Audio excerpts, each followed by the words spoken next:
Welcome to the Smart Property Investment Show with your host, Phil Tarrant.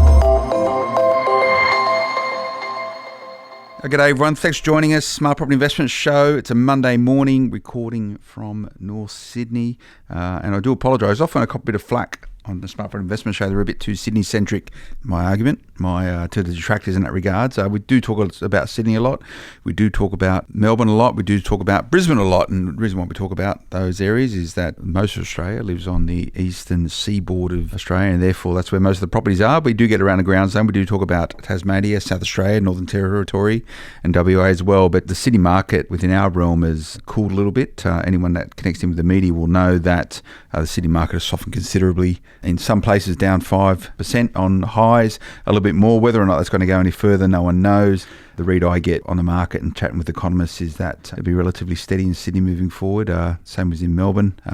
Brizzy, we're all waiting for that to fire, and also some other markets, WA in particular. But today in the studio we have someone who is coming back after 7 months. We got together late last year, and if you want to go and tune in to the podcast, it was on the 23rd of October, a guy called Jack Henderson, who's a Sydney boy who, when we last spoke to him, had a couple of properties under his belt and was just in the middle of moving up to Newcastle to start a new life. So we got him back in the studio, and there is some relevance with my initial preamble about being a bit Sydney-centric. Your properties, Jack, by memory, were in Sydney, weren't they? They are, mate, yes. So welcome back. Thanks for coming back in. Thanks very much for having me again. So I hope you've got something interesting to tell us. It's happened over the last 7 months. I hope it's just not more of the same. No, just living life, I guess. 7 months of life's happened. What's been going on? Done the move, mate. Got the new job. Yep. Started a new life as such up there, and it's been quite rewarding.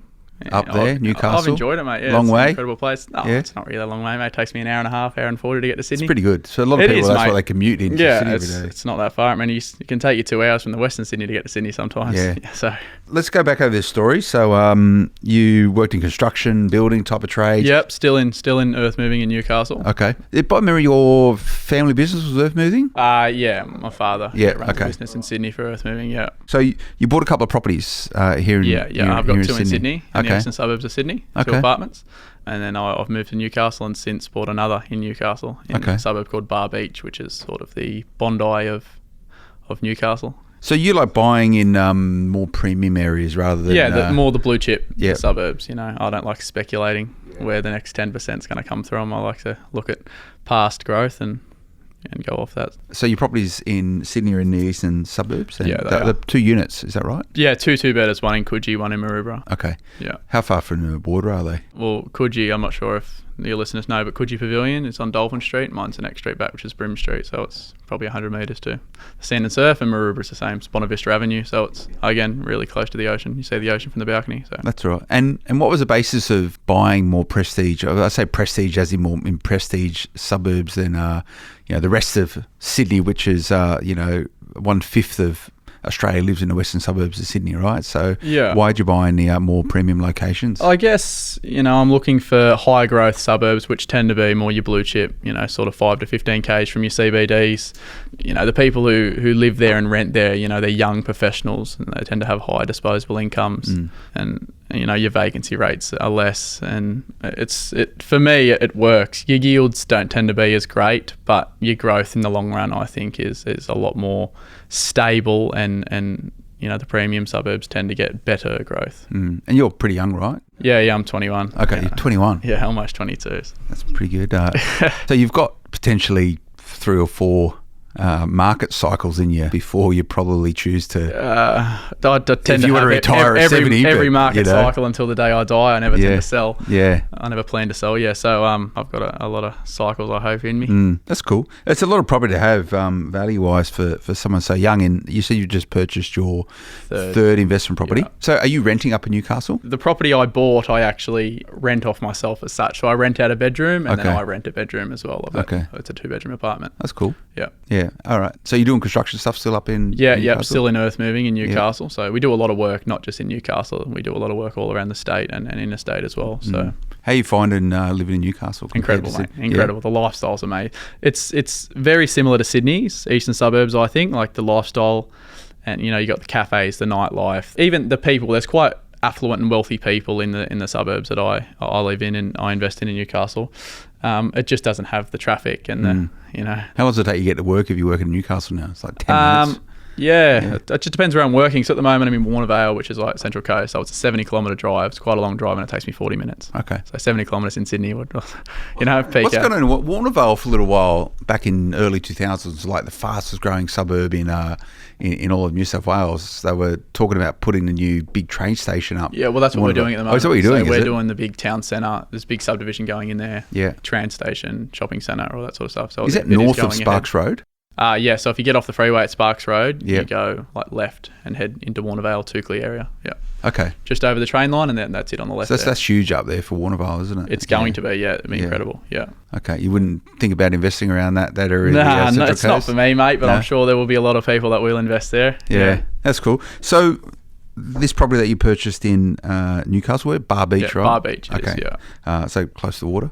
It's on the water, mate, yeah. Nice. I mean, I walk out my front door onto the sand and surf. So I'm on Memorial Drive, which is like, your Arden Streets or your Campbell Parades, Coogee and Bondi. So from your apartment, what level? Is 3-level block, so bottom level's lock-up garage and then two levels of living, 6 apartments in the block. Okay, and you look out over the water and from stuff? the balcony, yeah. That's pretty good. Right over the ocean. Can't go wrong with water views, right? Can't, mate. I mean, when you're buying an investment, I think you need to have scarcity about it. That's what sets your property apart from the rest, and that property's definitely got scarcity. Yeah. What'd you pay for it? $665. Okay. So I actually bought quite well. I got an independent val done on it, and then I come back at $700,000. So I've bought quite well. So how old is it? It's probably a 70s building. It's been renovated though. Yeah, good. So, but the reason I bought it so well is because there was a few issues with the building. So there's issues with another landlord in there that's trying to sue the building, and there's a lot of drama, and they want to do a big renovation of the building, like complete refurbishment of the building exterior. And there was a big special levy. So obviously when people view the building and go through all the strata minutes and stuff, they'd seen these huge special levies, and it turned them off the building. So that's the reason I got it so cheap. So what would be the special levy if it went ahead? It has gone ahead. So as soon as I purchased a property, I looked into it. I went and met with owners of the building. So there was 2 people, owner-occupiers, living there. So I went and had a meeting with them, and they explained to me what was going on and what they're trying to achieve with it. Yeah. So when I had the meeting, and I knew, what was going to happen if I did purchase. So I went ahead with it. So we've purchased now. I got straight on the strata committee, so I can be active in that and make decisions with the other 2 owners. So it's a $40,000 special levy, but it's going to be every single window and door in the building are getting replaced, or with all brand new aluminium because of the the salt air and stuff like that. Yeah, the conditions. It's got a brand new roof on the building because in storms a couple of years ago, I'm not sure if you're aware, in Newcastle, really big storms. And it ripped the roof completely off, so that was replaced. Fully rendered, repainted, new garage doors. So it'll literally be a brand new building. The only thing that's going to be new is obviously the structure itself. So, I mean, I'll spend $40,000 on it, and the return on it, I think, will be a lot more than $40,000. And so some people within the building are pro doing it? And Very, yeah. So there's 2 owner-occupiers and myself, which make up 3 of the 6 units, and the other 3 are renters. So they're very proactive in wanting to get things done, and they're both professionals. One's a doctor and one's an accountant, so they've both got a little bit of money to play with. So I got on the strata committee, and we voted ahead for all these things. So I've got to fix, there's a legal issue, so I got a reputable law firm from Sydney involved, and we're going to get those issues resolved. What's the legal issue, if you can disclose it? So it's what happened was when the storms come through in Newcastle, it was damage to the building. After that was fixed, probably 6 months on, one of the units had a leaking pipe, and it wrecked some of his gyprock and stuff in the bathroom. So obviously to get to the gyprock in a bathroom, you have to rip tiles off and stuff like that. In a unit block, if it's common property that damages your building, it's part of the strata to fix that. Yeah. It's not on you. So, and there's ways you have to go about that with getting quotes approved, et cetera, et cetera. And he never done that. He went on his own back. And spent a huge amount on a bathroom, something like $40,000 on a unit bathroom. Pretty fancy bathroom. Exactly. And when you replace something in a strata building, it's meant to be like for like. So it's obviously going to be more modern than what it was, but it's going to be of the standard it was. So he's went and spent $40,000 on the bathroom, and then he's trying to claim the $40,000 renovation off strata. Off strata, yes. Yeah. So, okay. And there's a few laws in the legislation that have changed. So he really doesn't have a leg to stand on in that perspective. And he's also trying to claim loss of rent because he thinks that, when he was renovating the bathroom, he couldn't have anyone vacating the property. So Sounds like a mess. it was. And that's what turned a lot of people off the property. So it sat on the market for a little while. Obviously when you go and purchase a property, they look at all these things and they don't want to deal with it. But I knew that I was pretty capable of dealing with it. So we went ahead and There you go. here we are. Yeah. So I think once all these issues have been resolved and the renovation's done, I mean, that property be worth upwards of sort of $750,000 to $800,000 every day of the week. So this is an interesting scenario. So you're on the strata and strata committee, and how many other people on the strata committee? There's two others. There's two others. So there's three people on the strata committee, and the three people on the strata committee are for doing a major renovation. Yeah. So that means the other people just get tagged along, right? You cannot. Well, yeah. So if 75% of the strata committee vote for yes, then that's what the verdict is. So what happens if the other people go, no, I'm not paying? Debt collection proceeds, and if they don't pay up, they obviously, or if they don't want to go ahead with it, they have the option to sell, I guess. But there's no way around it. If it's been voted in and that's the special levy, you have to pay, or it goes through debt collection and stuff like that. And if by sort of replacing all the doors and windows and stuff, does that mean you need to vacate the whole block during that period? So they'll do it in stages. So they'll do the four facades of the building in stages. Yeah. So they'll do obviously the front and side. So you keep it tenanted during that period of time for people who have investment properties there. Yeah. Everything. Which is always a bit of a hassle, but and there'll be scaffolding and stuff like that. But the process will probably take 4 to 5 months. So it's not a big thing.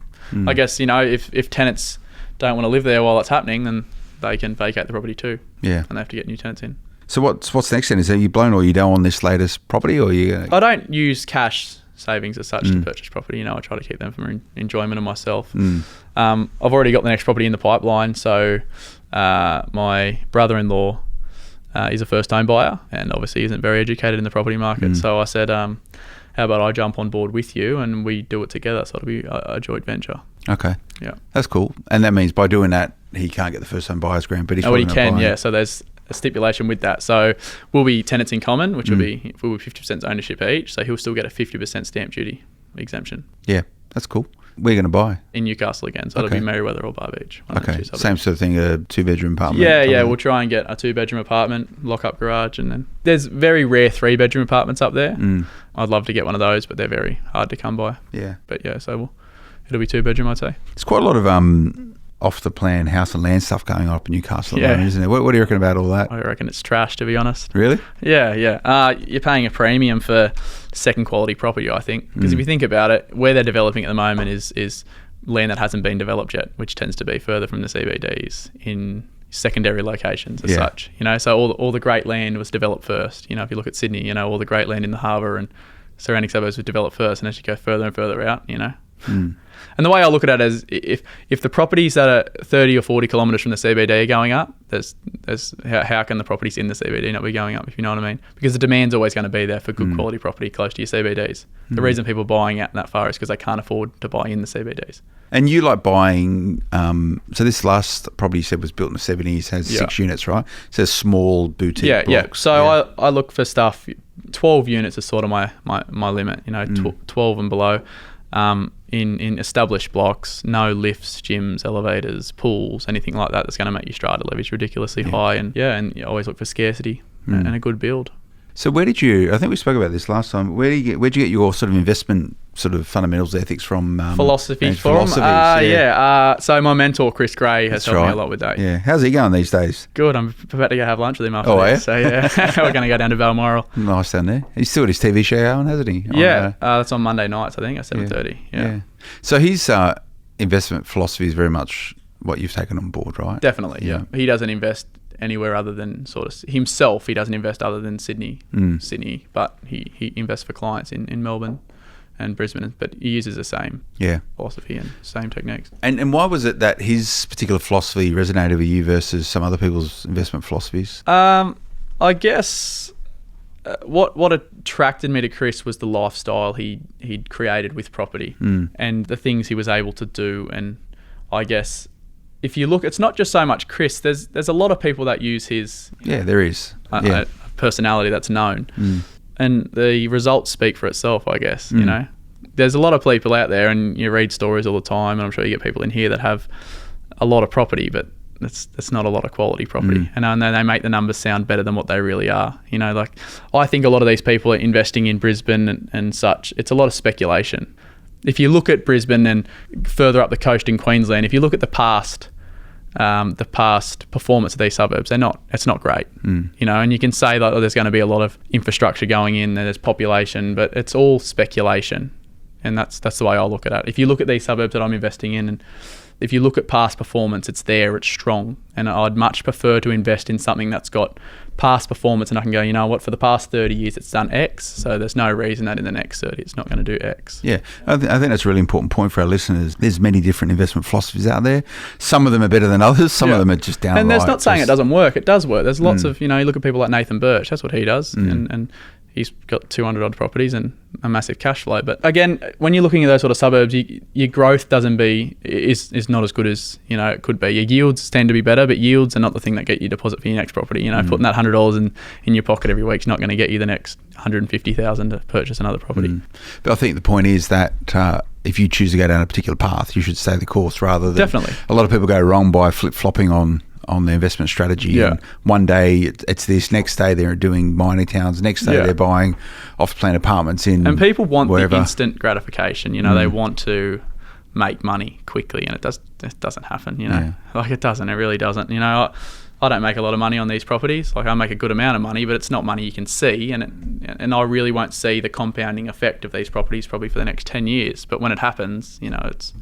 How you going with financing at the moment? All right. Yeah, the last one was very tough. So when we spoke, I was going through the process of it, and it took 5 months or something. Yeah. We went through a lot of lenders. I changed mortgage brokers because I thought it was the right thing to do, and I was promised of another mortgage broker that he could get me the money, and he come through with the promise. So okay. And did you end up going with a mainstream bank or a... No, we went with a second tier lender. So we went with Liberty. Okay. It was Liberty's good outfit. Tossing up between Liberty and Pepper. So the big fours wouldn't lend me the amount of money I wanted or needed. Yeah.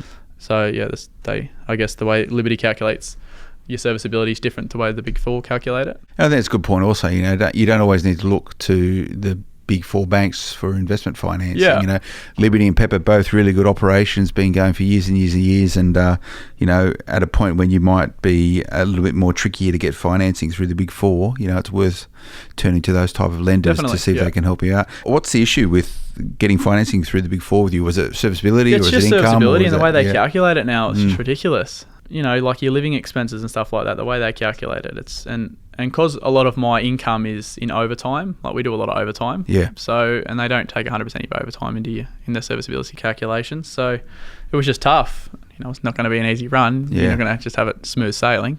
And you don't do a lot of the work anyway. If you say to a mortgage broker, you know, find me someone who can get me the money. They do the work and they bring you the options. Yeah, a good broker should be able to do it for you. So the deposit you used was through refinancing. It was equity. Current property. Cash out amount, That's good. And that process was relatively easy to actually extract. There was plenty of equity there. Yeah, there was. Yeah. I mean, there isn't now. I just use a lot of it. But yeah, there was quite a bit there. I pulled a little bit extra cash for myself as well. Okay. So a friend of mine was selling a share in a boat in Sydney, and so I bought a bit of cash and I there you go. It's one of your best investments you'll ever make. So now I've got a little boat in Sydney. Is it like a fancy boat, or is it like something that you moor, or something with a trailer? It's a Chris Craft, so it's moored at Point Piper. Okay. So yeah, that's what we're going out on after. We're going to go over to Balmoral and have lunch. How often are you using the boat? Try and get out once or twice a month. Okay. Yeah. That's all right. I've had it since February, and I probably use it 5 or 6 times. So. That's cool. Yeah, it's good fun. So how long are you tapped out now before you can buy again, do you think? Oh, it'll be before the end of the year. So the next property will be cash. I'll use cash to buy the next one. We'll go in with a 5% deposit. Yep. And this will be with my brother-in-law. So we'll get the 50% stamp duty reduction because he's a first home buyer. Yep. And I'll just use 5% deposit. So we purchase under $650 anyway. So the maximum amount we'll need is sort of, $35,000 to $40,000 cash between two of us, which is say $20,000 each, not a great deal of money. So, and this whole tenants in common scenario, can you tell us a bit about that? Yeah, so obviously there's 2 different types of ownership with property. You've got joint tenants and tenants in common. So say if you had 3 people owning it, tenants in common, you can have 3 different shares in the property. So someone, for tax reasons, say you could have someone with 50%, someone with 49%, and someone with 1%. So that's what we'll be. We'll be tenants in common, which is still 50% share each. Or you can be joint tenants, which is, say if you had 4 people or 3 people in a property, it's 3 equal shares of a property. So it'll be 33% each, or 50% each or 25% each, something like that. And what sort of legal documentation are you putting together to make sure it's, I'm sure you get on really well right now, but if definitely. So everything will be... be through a solicitor. We'll have contracts drawn up and stuff like that. So if anything happens, or there'll be an exit strategy as such. So have you spoken about already what happens, if this happens? Not really. Or we haven't really gone down that path yet. Yeah. So we actually head to Europe together in 3 weeks. Okay. For a bit of a... Who's this, your brother-in-law? Yeah. Okay. Yeah. So, all right, so your sister's husband? No, my girlfriend's. Okay. My all right. girlfriend's Okay. brother. Here we go. Yeah. So he's not really my brother-in-law. Yeah. All right. So it's just you and him are heading off to Europe? Yeah. Okay. All right. That sounds. Where are you going? Croatia, Greece, Spain, and London. All right. Yeah. Sounds like fun. Yeah, it'll be a good time, mate. 3 weeks and counting. I cannot wait. Yeah. So you've have you allocated yourself a budget for that versus chucking it into property? So my whole thought process around this was, I've for the last couple of years I've committed a lot of my money to property, and then I've still built up quite a substantial savings account. So I thought, you know what, you can't spend everything on property. I'm like 21 years old, so I thought, let's reward myself. I've wanted to do this for a long time. I had a long-term girlfriend, and it's sort of a bit tougher when you got someone long-term to say, all right, I'm going away for a month and a half by myself, and that sort of ended. And so I thought, why not do it now? I'm young and I can do it. As for a budget, there's been no budget. Don't know. There hasn't really been an expense spared as such. Are you going to be travelling like fancy? Or are you going to do it on a shoestring? Yeah. So we're flying business class and staying in the best resorts and stuff like that. There you go. Why not? If you can do it, do it. Exactly. Yeah. Yeah. But no, I mean, we're flying business class, but we're flying with points. So yeah, that's cool. That's a cheaper alternative. Yeah. and you said you do a lot. Like, how many hours you putting into work these days? A week? 70-ish. Okay. Roughly. So it's pretty full on. Yeah, I mean, it's a lot of hours. I don't see daylight at home anyway. Like, I leave at dark and I get home at dark, and then I'll work 6 every days a week? weekend. Yeah. Okay. June long weekend's coming up, and I'm working Saturday, Sunday. Can you get the hours if you want them? Like, there's always there. So our company expects us to work the hours. There's no just sort of 8-hour days and go home. Okay. So you expect to do 70 hours? Yeah. You're expected to work what the job's open. So if we're open from 6 till 6 every day, that's what you're open from. That's what you work. Right. It's pretty physical, right?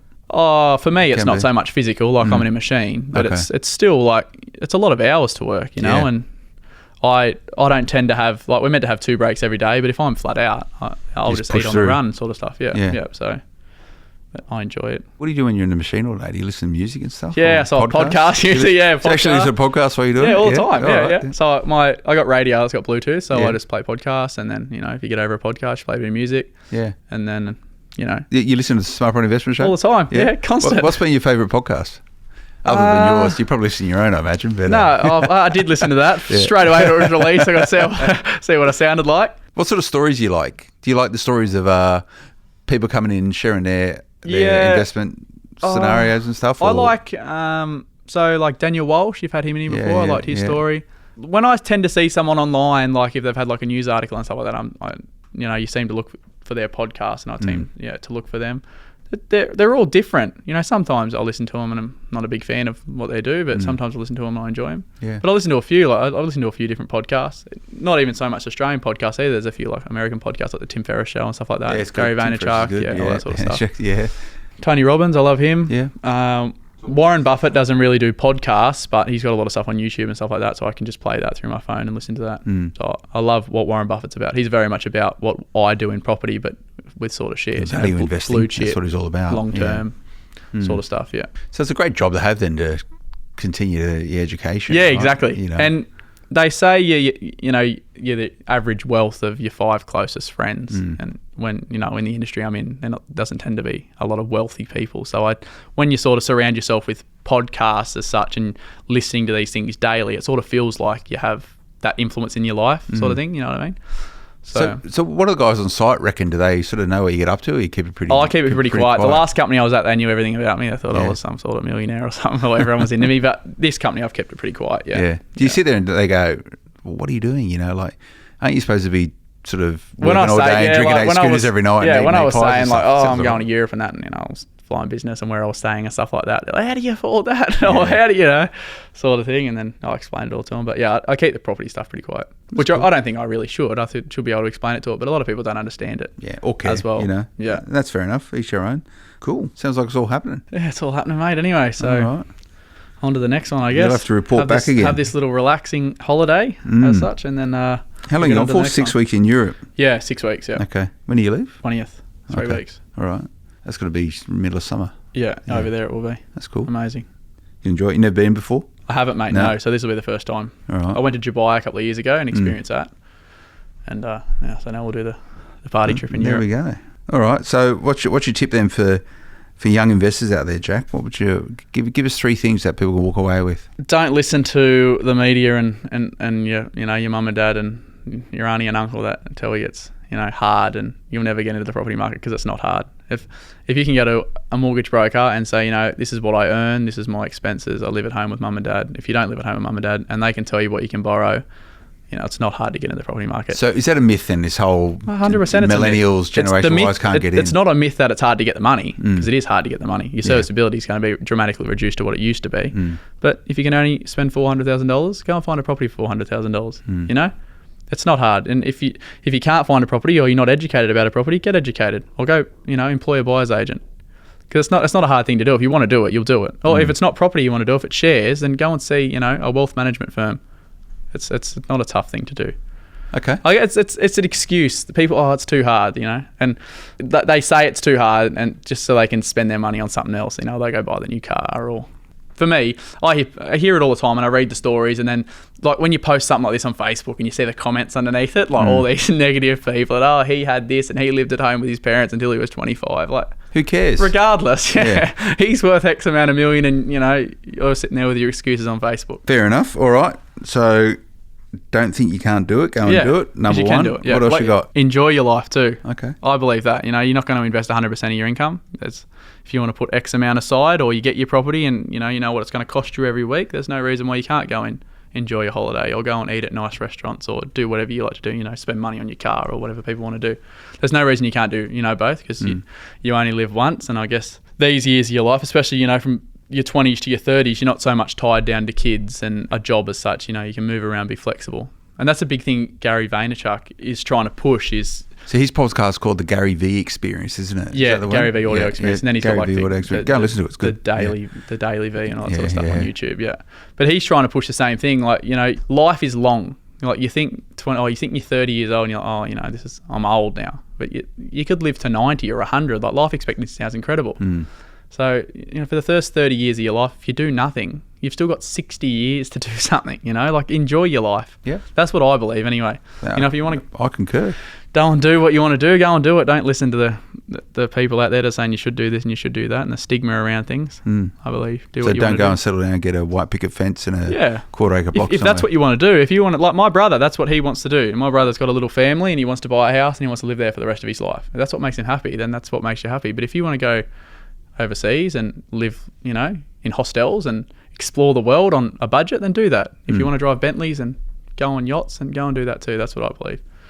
Everyone's different. And everyone tries to live this one, straight line cookie lifestyle, cutter, and it's just like I hate it with a passion. Okay, good counsel. One more thing. What can you give us? Third and final thing. I'm not too sure. No. Have you got something? You got to have something. Me? What's one thing you've learnt from this conversation? I wasn't flying business class at your age. I was down the back of the plane and some of the dodgiest airlines known to man. No, I think your attitude, I think, is quite refreshing in that, you're not allowing the stigmas of life and what you should be doing getting in the way of what you want to do, and that's pretty important. Yeah, you got to pave your own way. Definitely, march beat at your own drum. Always do the right thing, but if you want something, go and get it. Don't let anyone stop you doing it. And I think the message for our younger listeners, and Jack's only 21 years old, this whole rhetoric around it's impossible for anyone to get into the property market today is a load of bullshit. Massively. Yeah. If someone wants to get in contact with me and they find me on Facebook or Instagram or LinkedIn or something like that, if they send me a message, I can get them in contact with a mortgage broker that can tell them exactly how much money they will borrow.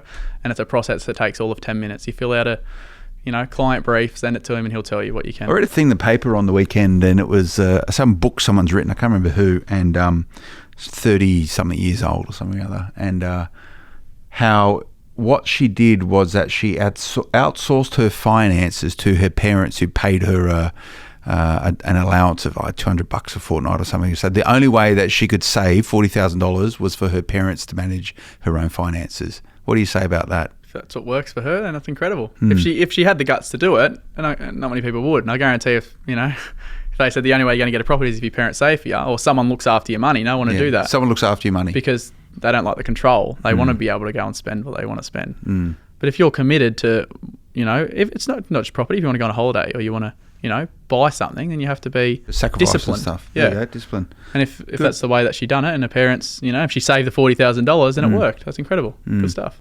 All right, nice one, Jack. Thanks for coming back in. Thanks very much. Did you enjoy that? All right. It was good. I really enjoyed that. You're going to be sitting in your excavator. What do you drive? Like a grader. A grader. A grader, yeah. Okay. So I build roads. So you just drive up and down roads, grading. Yeah. So there's it's pretty sophisticated, right? Like to actually get. I've never done it, but I've seen it. Just the graders are sort probably of levels. the most high tech machines on a job site. So how calibrated is it? Like how much does it work out itself to within the level of the blade? Couple of mil. Okay. Like we're talking within 2 or 3 And mil. is that you programming, or is it doing it itself, knowing what? There's like lots of different technologies that are around, like machines and stuff like that. But what I use is called UTS, and so we set up like a surveyor sets up off different stations, and it coordinates where the machine is, and then it tells you all your levels and stuff like that. It's got automatic, so you can just press 2 buttons and the machine actually works itself. And that sort of works out the camber of the road and everything. Yeah, your grades, your heights. They can be wrong, but you just got to make sure you check and stuff like that. But yeah, that's pretty incredible stuff. Yeah, it's pretty cool. Yeah. It always impresses me because, I think a lot of people see stuff too, like they look at a road and they don't realise how much work goes. It's pretty sophisticated. Oh yeah, there's a lot of stuff that goes into infrastructure, especially roads and subdivisions and stuff like that. People just go and buy their block of land and build a house on it, but they don't realise what's underneath the ground. All the plumbing and stormwater and everything. Stormwater roads and retention basins, and now it's all about recycling water and all that sort of stuff. There's a lot of. It's pretty cool. A lot of stuff goes into I sometimes sit there and like my job's like talking.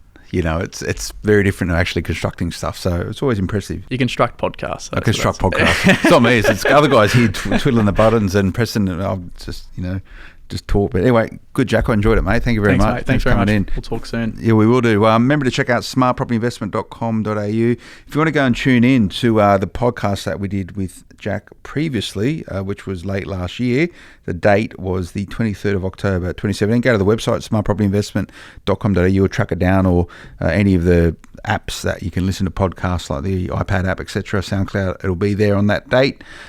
You can see what he's doing then, see what he's doing now, and this journey that he's on. If you like social media and that's how you like to get your info, just search Smart Property HQ. You can find us. And like Jack, have you left a review on the Smart Property Investment Show? I would have, maybe on the App Store, probably. On the App Store? Yeah. Okay. Yeah. It's easy to do, isn't it? Yeah, you just go on the podcast app. Yeah. Once you click on the podcast, there'll be a review button there, and off you go. And you say it's good and it's you give great. 5 stars, 5 stars. right? That's exactly right.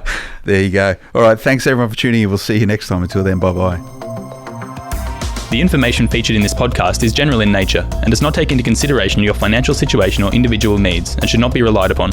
Before making any investment, insurance, tax, property or financial planning decision, you should consult a licensed professional who can advise whether your decision is appropriate for you. Guests appearing on this podcast may have a commercial relationship with the companies mentioned.